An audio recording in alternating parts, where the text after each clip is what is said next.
नमस्ते दोस्तों, आज की नई कहानी में आप सबका स्वागत है। चलिए कहानी आरंभ करते हैं। बसंत पंचमी का दिन था। मम्मी और दादी पीले रंग की वस्त्र पहनकर माँ सरस्वती की पूजा कर रहे थे। लड्डू और पिंकी भी पूजा में शामिल थे। तभी दादी बोली, लड्डू, पिंकी, माँ सरस्वती विद्या की देवी है। इन्हें पूजा करके अच्छे से पढ़ोगे ना तो विद्वान बनोगे। तब पिंकी बोली, दादी, आप हर त्योहार पर कहानी सुनाते हो तो इस बसंत पंचमी की भी कहानी होगी ना? दादी बोली, हाँ है तो। फिर दादी बोली, जब ब्रह्मा जी ने सृष्टि का निर्माण किया तब पेड़ पौधे, नदी, तालाब, पंछी और जानवर के साथ साथ इंसानों भी बनाया। तब किसी की आवाज़ नहीं, तब सब शांत शांत था। तब लड्डू बोला, मतलब सब कुछ म्यूट था? दादी बोली, हाँ, अगर तुम्हारे भाषा में बोले तो हाँ, सब कुछ म्यूट था।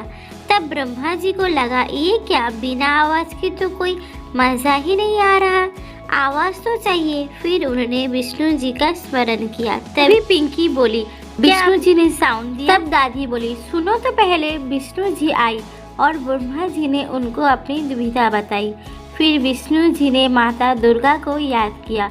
दुर्गा माता आई, उनको समस्या का पता चला तो उसके शरीर से दिव्य तेज प्रकट हुआ और चारों हाथों वाली एक सुंदर स्त्री प्रकट हुई। तब लड्डू बोला, और अब हुई सरस्वती माँ का एंट्री।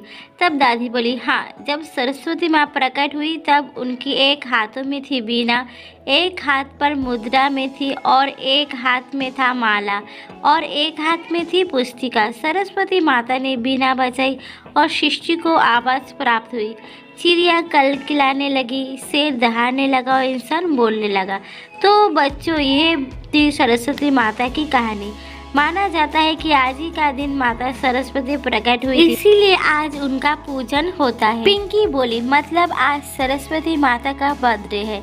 दादी बोली, बिल्कुल सही। सरस्वती माता गायन, वादन, नृत्य और असंख्य कला जानती है, इसीलिए तुम उनको प्रसन्न करोगे तो तुम भी कला विद्या से संपूर्ण बनोगे।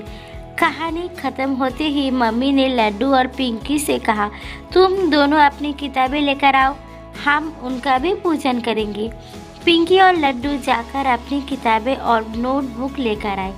तभी दादी ने मजाक से बोले, अपने शस्त्र लेकर आ गए सब? पिंकी बोली, अरे दादी, ये शस्त्र नहीं, ये तो किताबें हैं। दादी बोली, अरे जिस पर हम सबसे ज्यादा निर्भर होते हैं उसे ही तो शास्त्र कहा जाता है। जैसे सैनिक अपने बंदूक पर डिपेंड होते हैं, वैसे ही विद्यार्थी किताबों के ऊपर डिपेंड होते हैं। इसीलिए किताब ही विद्यार्थियों के लिए शास्त्र है और उसे अपने शास्त्रों का ख्याल रखना चाहिए। तभी दादी का ध्यान किताबों में पड़ा। लड्डू और पिंकी की किताबें फटी हुई थी। दादी बोली, तुम दोनों अपनी किताबों को ज़रा मुझे देना तो। लड्डू और पिंकी ने अपनी किताबें दादी को दी। दादी ने किताबों का पन्ना पलट कर देखा तो लड्डू और पिंकी ने पेंसिल से किताब के चित्रों को बिगाड़ दिए थे।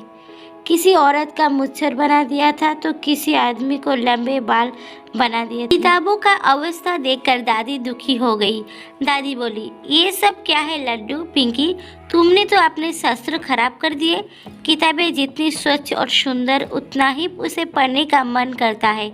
किताबों खराब हो करोगे तो माँ सरस्वती कैसे प्रसन्न होंगे, तुम्हें विद्वान कैसे बनाएंगे। और ये क्या, एक भी किताबों में कवर नहीं है, इसीलिए किताबें फट रही है। रात का वक्त था। दादी अपने कमरे में बैठकर माला जप रही थी। तभी लड्डू और पिंकी अपनी किताबें लेकर दादी के कमरे में आए। दादी ने आंखें खोलकर उनकी तरफ देखा तो पिंकी कहने लगी, ये देखो दादी, हमने सब किताब पर कवर भी लगा ले और खराब चित्रों को दुरुस्त भी किया। दादी ने किताबें चेक की तो सच में वो किताबें पहले से स्वच्छ और सुंदर लग रहे थे देखने में। यह देखकर दादी बहुत खुश हो गई। दादी बोली, ये हुई ना बात, आगे से किताबों को ऐसे ही ख्याल रखोगे।